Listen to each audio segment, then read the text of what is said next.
जय हिंद, वंदे मातरम। हेलो दोस्तों, आप सभी का हमारे YouTube channel learn with Govind sir में हार्दिक स्वागत एवं अभिनंदन है। आज हम बात करेंगे सामाजिक विज्ञान 2024 825 IX अनसॉल्व पेपर के बारे में। तो हम देखेंगे सबसे पहला क्वेश्चन। सबसे पहले 20 बहुविकल्पी प्रश्नों को देखेंगे। तो पहला क्वेश्चन क्या है दोस्तों? पहला क्वेश्चन कह रहा है, निम्नलिखित में कौन सा आंदोलन महात्मा गांधी ने नहीं चलाया? असहयोग आंदोलन, सविनय अवज्ञा आंदोलन, चंपारण आंदोलन, खिलाफत आंदोलन। तो बताइए दोस्तों, कौन सा आंदोलन गांधी जी ने नहीं चलाया था? तो इसका ऑप्शन हो जाएगा डी विकल्प सही। बताइए, असहयोग आंदोलन कब का है? 1920 का है। कब का है? 1920 का। चंपारण कब का है? 1917 का है। सविनय अवज्ञा आंदोलन कब का है? 1930 का है। अगला क्वेश्चन, 1789 में फ्रांस में राष्ट्रवाद की प्रथम अभिव्यक्ति का क्या परिणाम हुआ? तो क्या हुआ? फ्रांस की क्रांति हुई, नेपोलियन का उदय हुआ, जर्मनी का एकीकरण हुआ, या निरंकुश राजतंत्र का प्रारंभ हुआ? तो इसका सही जवाब क्या होगा दोस्तों? इसका सही जवाब हो जाएगा फ्रांस की क्रांति। अगला क्वेश्चन दोस्तों, गुलामगिरी के लेखक कौन है? तो इसका सही जवाब क्या हो जाएगा दोस्तों? ए नंबर, ई रामास्वामी, ज्योतिबा फूले, भीमराव रामजी अम्बेडकर, बाल गंगाधर तिलक। तो इसका सही जवाब हो जाएगा ज्योतिबा फूले। तो ज्योतिबा फूले ने गुलामगिरी पुस्तक कब लिखी थी? 1873। अगला क्वेश्चन, 1929 की महामंदी का प्रमुख कारण क्या था? ऑप्शन ए, कृषि क्षेत्र में अति उत्पादन। ऑप्शन बी, कृषि क्षेत्र में न्यून उत्पादन। ऑप्शन सी, बेरोजगारी। ऑप्शन डी, प्रमुख बैंकों का धराशायी होना।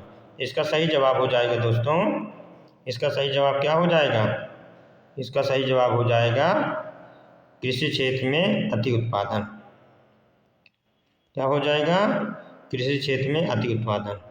अगला क्वेश्चन, 1944 में अंतर्राष्ट्रीय मुद्रा कोष IMF की स्थापना कहाँ की गई थी?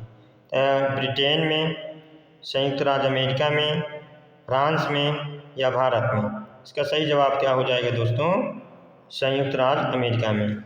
आप लोग जानते हैं दोस्तों, IMF और WB वर्ल्ड बैंक की स्थापना कौन से सम्मेलन से हुई थी? ब्रिटेन वुड सम्मेलन से हुई थी। ब्रिटेन वुड सम्मेलन से। इसलिए WB और IMF को हम लोग जुड़वा बहनें भी कहते हैं। अगला क्वेश्चन कह रहा है, श्रीलंका में निम्नलिखित में से कौन सा समूह अल्पसंख्यक है? Option A, Tamil. Option B, ईसाई। Option C, Sinhala. Option D, मुस्लिम।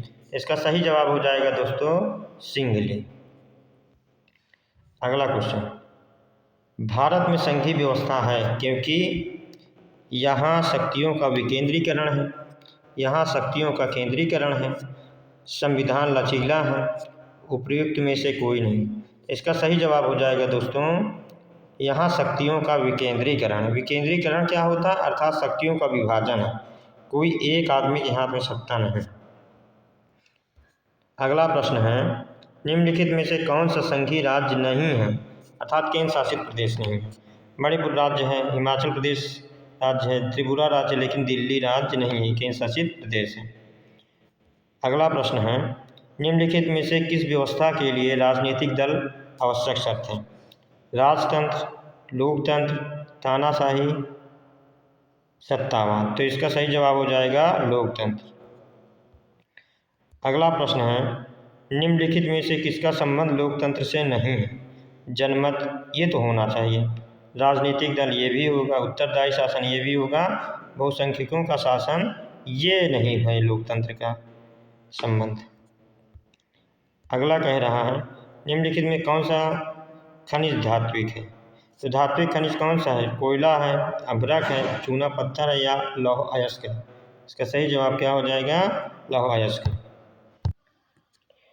अगला प्रश्न कह रहा है, कपास की खेती के लिए निम्नलिखित में से कौन सी मिट्टी उपयुक्त है? काली मिट्टी, लाल मिट्टी, जलोढ़ मिट्टी, लेटेराइट मिट्टी। इसका सही जवाब हो जाएगा काली मिट्टी। काली मिट्टी को हम लोग रेगूर मृदा भी कहते हैं। कौन सी मृदा? रेगूर मृदा। अगला क्वेश्चन कह रहा है निम्नलिखित में से कौन से उद्योग में कच्चे माल के रूप में बॉक्साइट का प्रयोग किया जाता है?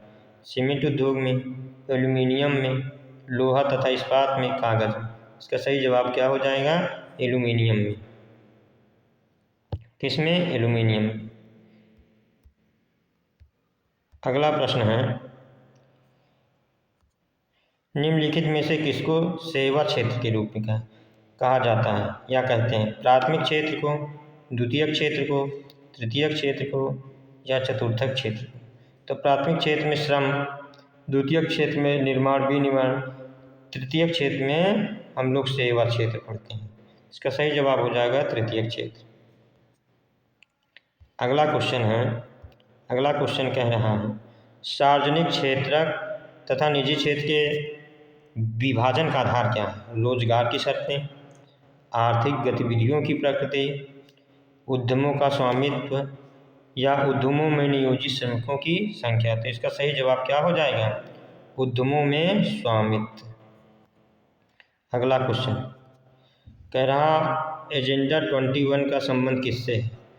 ओजोन क्षरण अवक्षय से, जलवायु परिवर्तन से, वैश्विक तपन से या सतत पोषणी संधारणीय विकास से। इसी को कहते हैं सस्टेनेबल डेवलपमेंट। तो इसका सही जवाब हो जाएगा सस्टेनेबल डेवलपमेंट। अच्छा, ये आया कब एजेंडा 21? तो 1992 में आया। कब आया? 1992 में एक सम्मेलन हुआ था, पृथ्वी सम्मेलन, जिसको हम लोग कहते हैं रियो डी जनेरियो सम्मेलन। उसी में सतत पोषणी या संधारणीय विकास की अवधारणा आई। आप लोग बताइए ओजोन परत, ओजोन क्षरण के लिए कौन सा सम्मेलन हुआ? तो आप लोग जानते हैं मॉन्ट्रियल प्रोटोकॉल 16 सितंबर सन 1987 को हुआ। जलवायु परिवर्तन से संबंधित कोई बताइए सम्मेलन। जलवायु परिवर्तन से संबंधित क्योटो प्रोटोकॉल 1997 जापान। अगला क्वेश्चन उपभोक्ता सुरक्षा अधिनियम कब बना? 1980 में बना, 90, 1986, 2001। इसका सही जवाब हो जाएगा दोस्तों 1986। प्रश्न कह रहा है बांग्लादेश के ग्रामीण बैंक की शुरुआत कब हुई थी? 1960 में, 1980 में, 1970 में या 1980 में? इसका सही जवाब हो जाएगा 1970। अगला प्रश्न कह रहा है निम्नलिखित में से कौन सा जैव संसाधन लोहा, तांबा, मत्स्य पालन या उद्योग, चट्टानी? तो बताइए किसमें जीवन पाया जाएगा? मत्स्य पालन उद्योग। अगला प्रश्न है निम्नलिखित में से किस देश का मानव विकास सूचकांक सर्वोच्च है? तो आप लोग ये प्रश्न को ध्यान रहे दोस्तों, इसका सही जवाब हो जाएगा श्रीलंका। अगला प्रश्न खंडवा में देखेंगे, कह रहा है भारत की आर्थिक और राजनीतिक स्थिति पर प्रथम विश्व युद्ध के प्रभाव का विश्लेषण कीजिए। तो जिस समय भारत में आर्थिक और राजनीतिक स्थिति की बात करेंगे, जब 1914 से 18 की बात है। कब की बात है दोस्तों? 1914 से 18, तभी तो हुआ था प्रथम विश्व। तो उस समय भारत की दशा और दिशा क्या थी? आप लोग इसको जरूर ध्यान दीजिएगा। अगला क्वेश्चन प्रौद्योगिकी ने किस प्रकार वैश्वीकरण की प्रक्रिया को बढ़ाया? पहले क्या था, अब क्या है? प्रौद्योगिकी से किस किस प्रकार हमारा जीवन आसान हुआ है? आप लोग भी इस पर जो है अपना विचार रख सकते हैं और इसको सोच के भी लिख सकते हैं। तो हम आएंगे सीधे क्वेश्चन पर, मैपिंग वाले क्वेश्चन में। तो मैपिंग वाले क्वेश्चन में देखेंगे मानचित्र संबंधी प्रश्न। इसमें देखेंगे, इसमें आधा नंबर भरने के लिए आता है और आधा नंबर जो है लिखने के लिए। तो बताइए वह स्थान जहां भारतीय राष्ट्रीय कांग्रेस का अधिवेशन सितंबर वाला हुआ था। सितंबर वाला कहाँ हुआ था? 1920 में 2 अधिवेशन हुआ था। हमने अधिवेशन वाली क्लास डाली दोस्तों, अभी तक आप लोगों ने नहीं देखी तो जाके देख लीजिए, वहाँ से आप लोगों का 2 नंबर आना तय है। 1920 में 1 सितंबर में हुआ था और 1 दिसंबर में हुआ था। तो दिसंबर में जो अधिवेशन हुआ था वो कलकत्ता में हुआ था। कहाँ हुआ था? कलकत्ता में। और जो सितंबर में हुआ था वो कहाँ हुआ था? सॉरी, जो दिसंबर में हुआ था वो कहाँ हुआ था? दिसंबर वाला हुआ था नागपुर में। तो 1920 सितंबर अधिवेशन के अध्यक्ष कौन थे? लाला लाजपत राय जी थे। तो कहाँ हुआ था? कलकत्ता में। अगला प्रश्न है, कह रहा वह स्थान जहाँ महात्मा गांधी ने नमक कानून तोड़ा। तो आप लोगों ने सुना होगा दांडी नामक मार्च, है ना, 24 दिन चले थे अपने 78 अनुयायियों के साथ।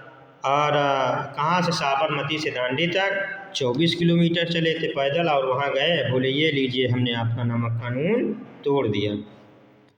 अगला प्रश्न कह रहा है, वह नगर जहाँ जलियांवाला बाग हत्याकांड हुआ था। तो आप लोग जानते हो अमृतसर पंजाब। कहाँ? अमृतसर पंजाब। अमृतसर में, पंजाब जो वर्तमान कहाँ पास है? पंजाब में।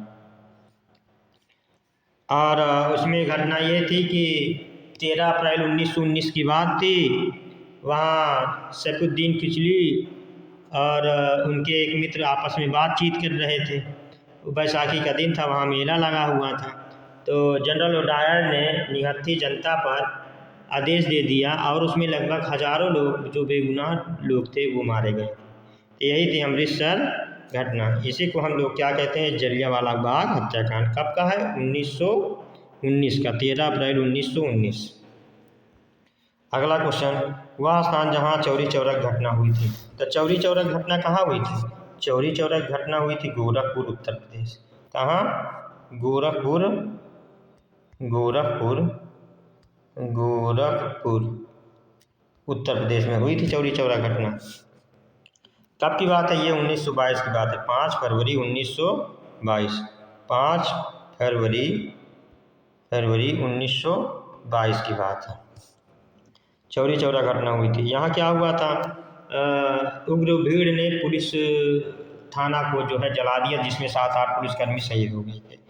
और इसी से दुखित होकर महात्मा गांधी ने जो असहयोग आंदोलन 1920 में स्टार्ट किया था, और उसका नारा था कि हम जब तक अपना असहयोग आंदोलन वापस नहीं ले लेते, जब तक कि हमको आज़ादी नहीं मिल जाती।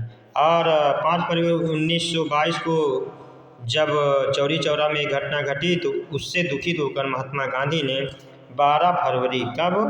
12 फरवरी 1922, 12 फरवरी 1922 को असहयोग आंदोलन वापस ले लिया। अगला है, वह स्थान जहां महात्मा गांधी ने किसान सत्याग्रह का आंदोलन चलाया था। आप लोगों को ध्यान रहे दोस्तों, कौन सा स्थान था वह? 1917 चंपारण सत्याग्रह। 1916 में लखनऊ में अधिवेशन हो रहा था, तभी बिहार के एक किसान राजकुमार शुक्ल वहाँ पहुँचे और बोले गांधी जी चलिए हमारे यहाँ नील की खेती को लेकर जबरन अंग्रेज़ लोग हमसे जो है वसूली कर रहे हैं। गांधी जी गए वहाँ और उनका आंदोलन सफल रहा, इसीलिए गांधी जी का भारत में यह प्रथम सत्याग्रह माना जाता है। कौन सा? चंपारण सत्याग्रह। तो इस प्रकार दोस्तों इसको आप लोग भर देंगे। चंपारण है कहाँ वर्तमान में? बिहार में। चंपारण कहाँ है? बिहार में। अगला है, कह रहा इस प्रदेश की राजधानी सी चिन्ह द्वारा नाम से, इस प्रदेश की राजधानी अर्थात उत्तर प्रदेश की बात कर रहा, तो उत्तर प्रदेश की राजधानी सी द्वारा भरना है। आप लोग जानते हैं उत्तर प्रदेश की राजधानी लखनऊ। कह रहा दक्षिण भारत की एक प्रमुख नदी। दक्षिण भारत की कई प्रमुख नदियां हैं, तो आप लोग भर दीजिए कृष्णा नदी। कौन सी नदी?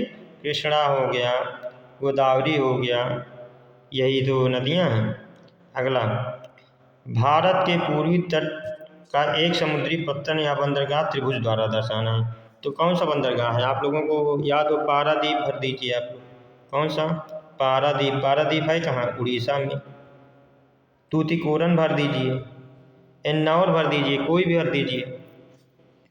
अगला कह रहा है, भारत का कोई एक चाय उत्पादक क्षेत्र इस चिन्ह के द्वारा नाम से है। तो कोई एक चाय उत्पादक, तो आप लोग असम भर दीजिए। क्या? असम। आइए सब मैपिंग में करना है दोस्तों। अगला है, कह रहा भारत का कोई एक परमाणु ऊर्जा केंद्र प्लस चिन्ह के द्वारा इसके द्वारा दर्शाना है। तो आप लोग सीधा सीधा उत्तर प्रदेश का भर दीजिए। उत्तर प्रदेश का हमने पहले ही क्लास में दोस्तों आप लोगों को परमाणु संयंत्र पढ़ाया था। देखिए यहाँ प्रश्न पूछा गया, तो आप लोग भर दीजिए कौन सा, नरौरा।